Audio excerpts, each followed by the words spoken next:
Before getting started, you'll want to make sure you have these materials handy.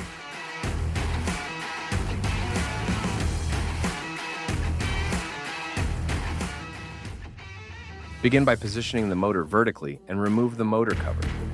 Then, remove the oil filler cap. Next, remove the oil filler cap.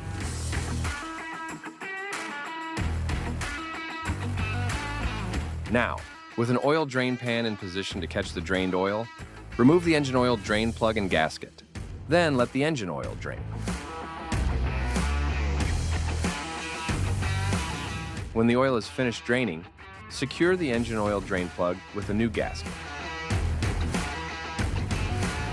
Remember, do not reuse gaskets. Always use a new gasket.